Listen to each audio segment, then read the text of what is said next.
Hey everybody. Hi SC. Better late than never, folks. Thanks for joining me today. It is All Souls Day. Yesterday was All Saints Day. Today is All Souls Day. So it's a little bit quiet, I think. Like I can definitely feel the quiet.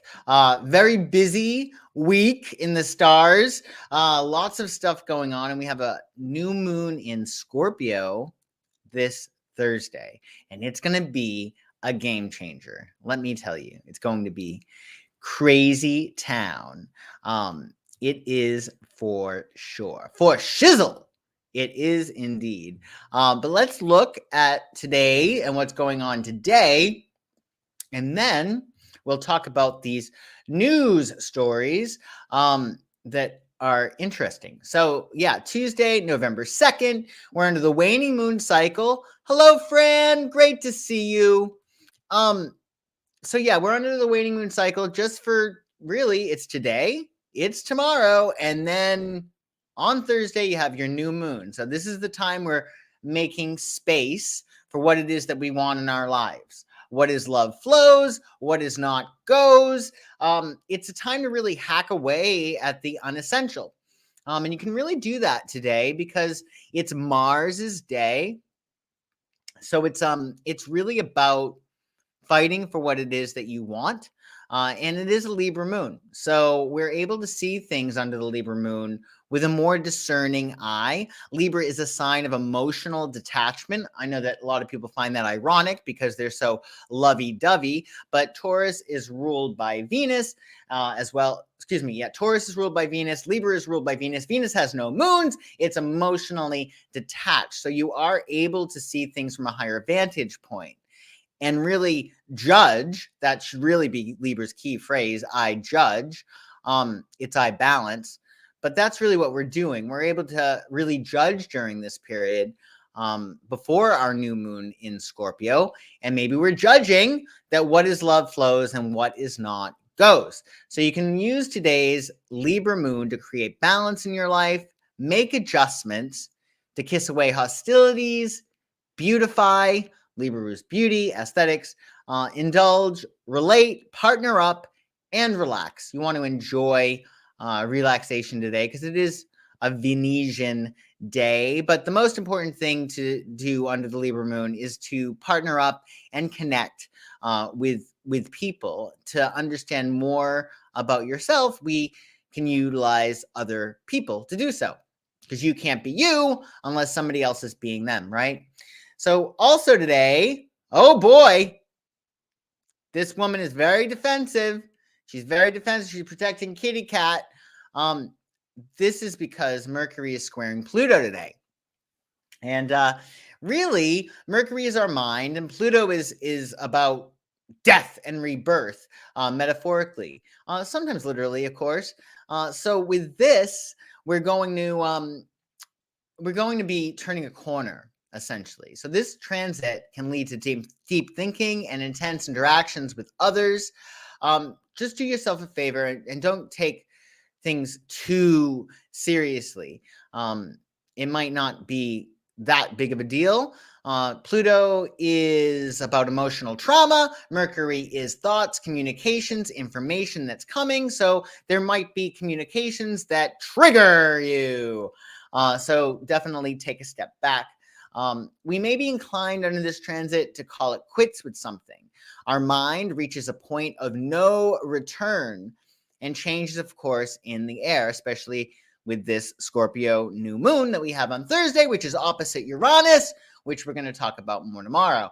But by focusing on your updated values, your relationship with yourself and others can transform and grow.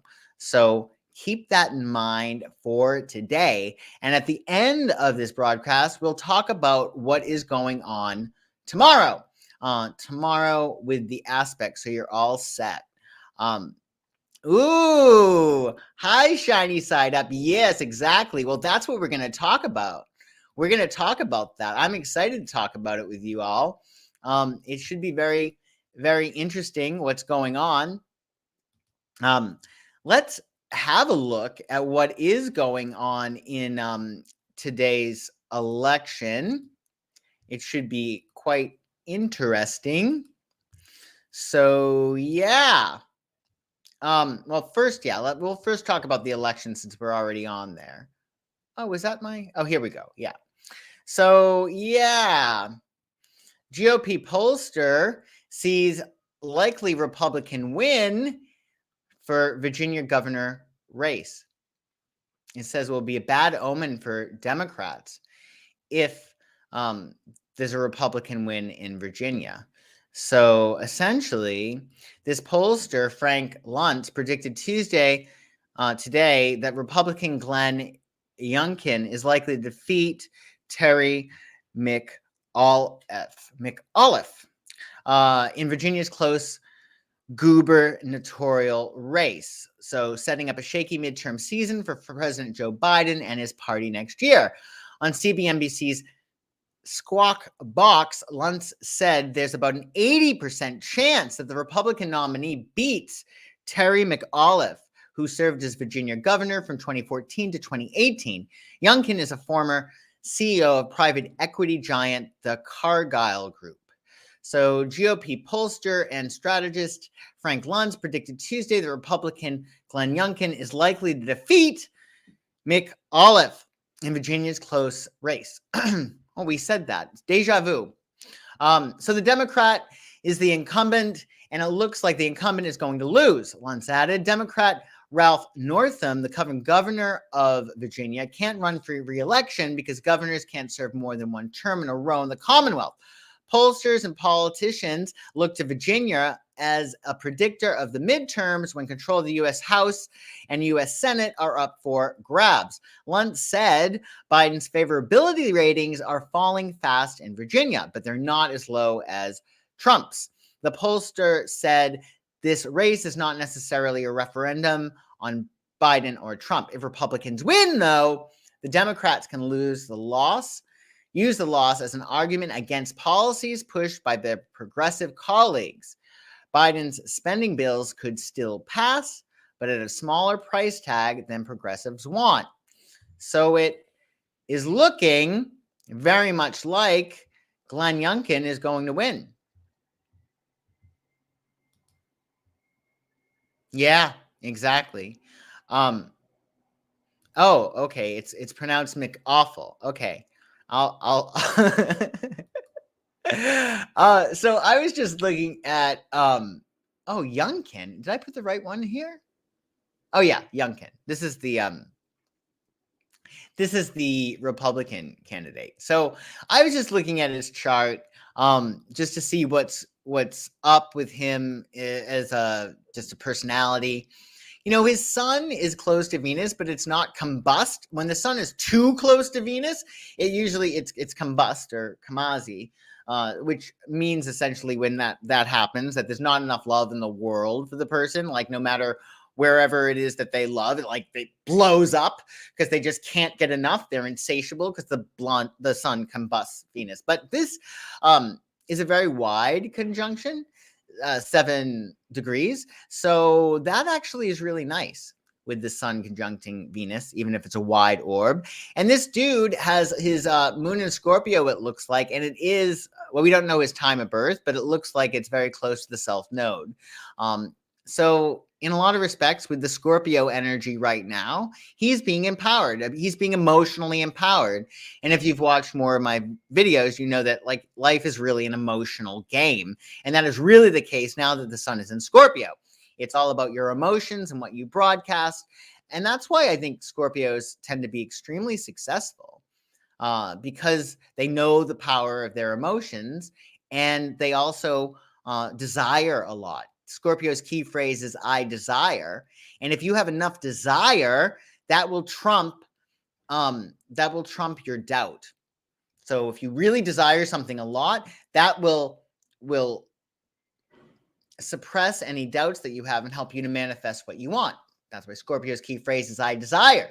So this guy is he's very lucky right now to be going through this race at this time in his life. When we look at his transits, we notice that Venus right now is at 27 Sag, right on the galactic axis, by the way. The galactic center is currently at 27 degrees Sagittarius, and the Venus is there. So this is opening up a portal for us all. We're all able to now get information from a higher plane of awareness, and it's really blessed our connection to the galactic axis. But look, that Venus at 27 degrees Sag is only within 3 degrees of his Venus. And yeah, so that's blessing his Venus. He's upon Venus return, and it looks pretty good. I'm not gonna lie, it looks really, really good if he's looking to win this race. I would be shocked if he doesn't, just looking at the astrology aspect of it. Meanwhile, that sun in Scorpio is hitting his moon. So there's, again, that emotional empowerment that's going on. And yeah, it's going to be even closer. The new moon will be on Thursday at 12 degrees Scorpio. That'll be even closer to his South node, empowering him.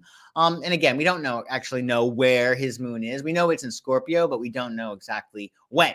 But chances are it's really close to this new moon. So it looks like he's going to win. So let me know what you guys think. Do you think that he's going to win? I think he's going to definitely win. That's my feeling.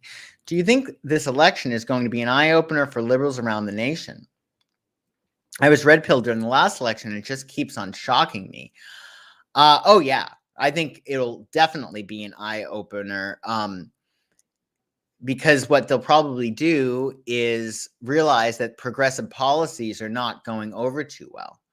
So, yeah, I think it will definitely be an eye-opener. Definitely an eye-opener. And I think that if Democrats do lose, they'll probably have to definitely re-strategize their game plan. Interesting stuff. Well, let me know if you think that Youngkin is going to win. I think he's going to. Most definitely. But let's see what else is going on. Oh, yeah, that's right. Biden, right now, he might be over it, but he's in Scotland, and he's joined other world leaders to highlight the importance of preserving forests as a force against global warming, whipping up ambitions at a UN climate summit abroad, even as a coal state U.S. senator is again threatening Biden's landmark climate legislation at home. So comments by Democratic Senator Joe Manchin that he still has doubts about Biden's $1.75 trillion domestic policy proposal, which includes $555 billion in provisions to combat climate change, come at an unfortunate time for the president. Good morning, Silvery Gray. So yeah, Manchin holds a key vote in the Senate where Biden has the slimmest of Democratic majorities and has successively killed off key parts of the administration's climate proposals. He said Monday he was uncertain, he was uncertain about the legislation's impact on the economy and federal debt and was, quote, open to voting against it as much as for it. So he's creating a monkey wrench, this Manchin, in Biden's plan. Biden has determined to demonstrate to the world that the U.S. is back in the global effort against climate change after his predecessor, Donald Trump, pulled the U.S.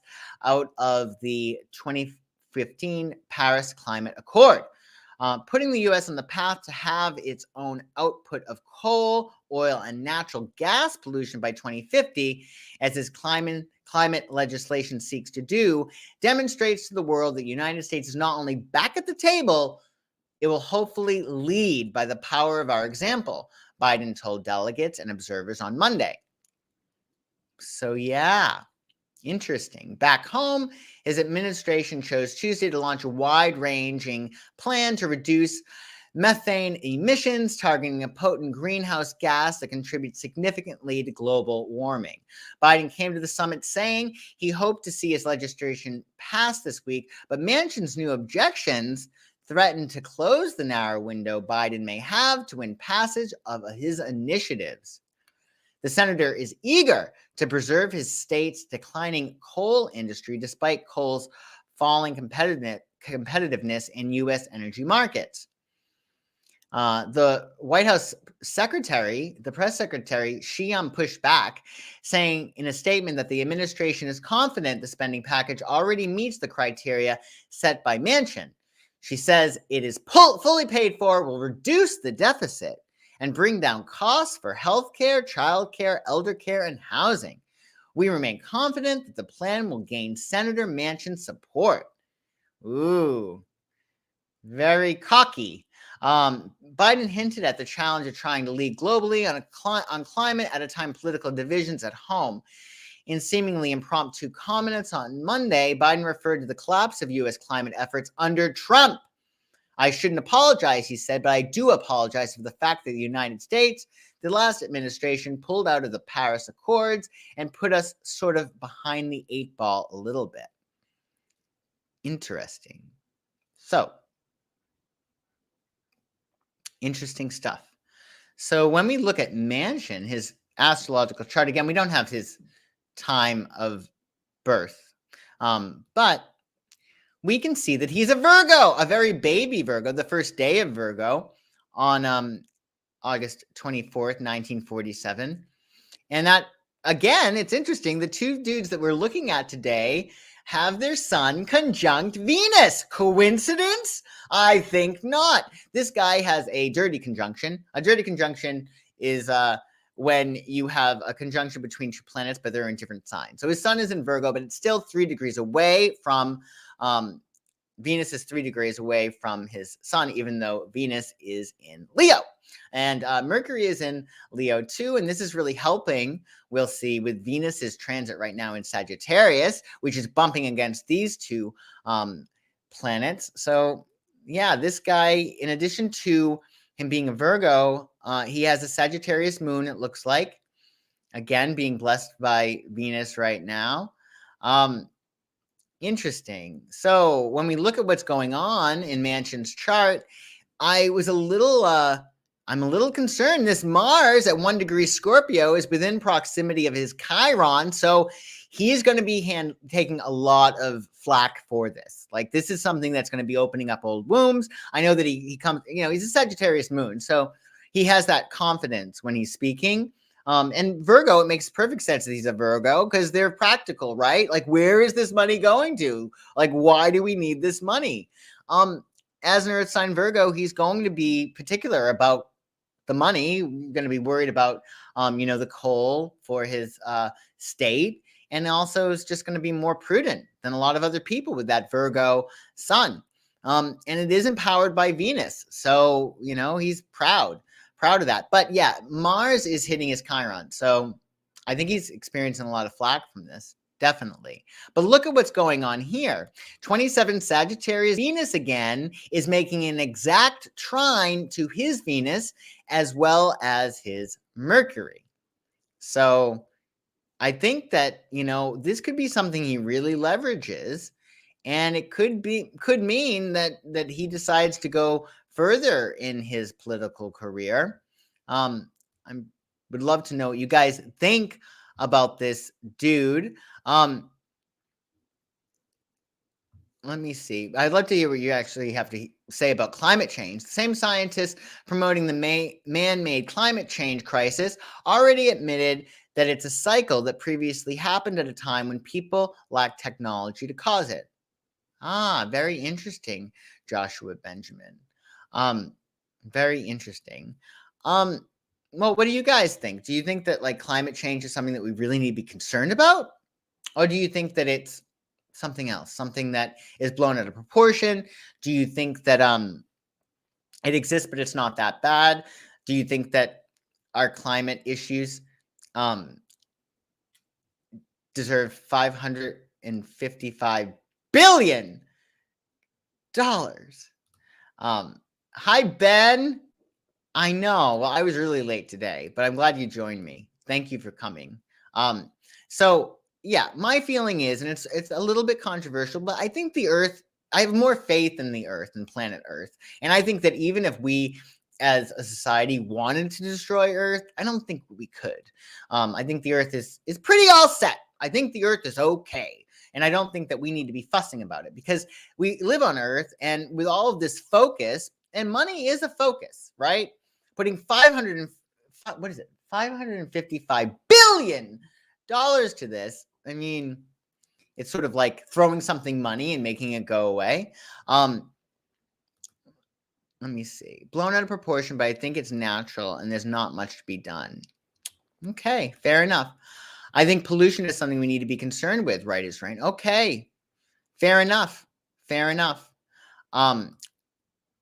Happens real but overblown and has happened in cycles. Also gives climate money grifters reason to pout for more money. Oh, very interesting. This is, where is it? Oh yeah, this is how I feel. I really feel that we will, it will adapt. However, I think that like the focus on it, like when we focus on things, they grow. That's why, like when they had those drug commercials in the 80s, just say no. Well, drugs grew, so you don't want to have a war on these different things, or they're just going to perpetuate, because what we resist persists. So I think that we're all set. I don't think that we need $555 billion to be given to that cause. I think it's definitely, Earth has always had temperature cycles. Exactly. So, well, I'd love to hear in the comments further what I might be missing.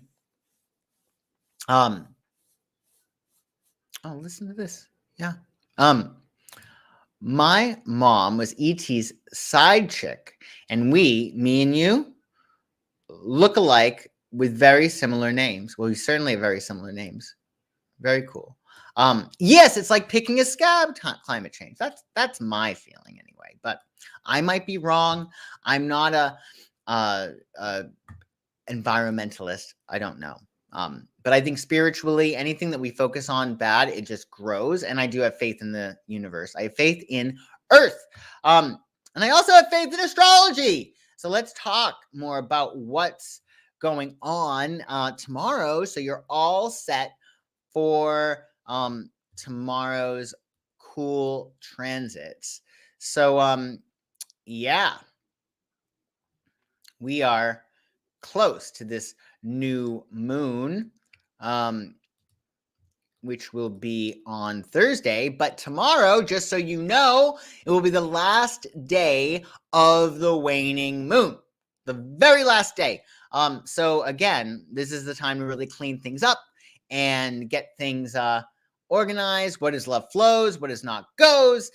Definitely with today's aspect, we're turning a corner with Mercury square to Pluto. Something in our mind might not register quite right, and we're sort of like, yeah, I'm not going to put up with this anymore. This is not going to be my future. So with that, on Wednesday, we're going to be further making judicious decisions because it's Mercury's day. So the planet of communication rules the day. So there might be a lot of information that we get in our own minds, and there might be also a lot of information out there in the world that we get back. Definitely a lot of news this week. Pad your schedule with a little extra wiggle room tomorrow. It is Libra moon and Mercury's day. So a lot of people might be, I need your help with this, or can you do this? We can be a little bit codependent on the Libra moon. Just keep throwing that out there, just so you know. Oh, look, you're inspired to get rid of a bunch of stuff. Well, this is the day to do it, today and tomorrow. Definitely. So yeah, Libra moon tomorrow up until 8:52 p.m. EDT. Remember, Libra words and phrases include balance, partnership, love, beauty, harmony, aesthetics, adjustment, peace, charm, and diplomacy, which is definitely needed now because, the sun is in Scorpio, and we can sometimes go a little bit off. We just feel things so intensely when the sun is in Scorpio that we can sometimes blow a gasket. So it's nice to have this Libra moon before this Scorpio new moon. And we're going to talk more about the Scorpio new moon tomorrow.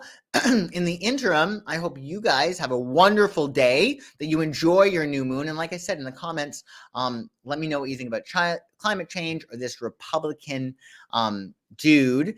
And yeah, that's really all I have. Thank you all for joining me today and watching the video later. If you are watching it later, please be sure to like and subscribe to my channel if you have not already. And if you're looking for a psychic astrology reading, you guys know where to find me. We'll hook you up and help you to make the most of this Scorpio new moon that we have on Thursday, which we're going to talk more about tomorrow. So have a kick-ass day, and I will see you all soon.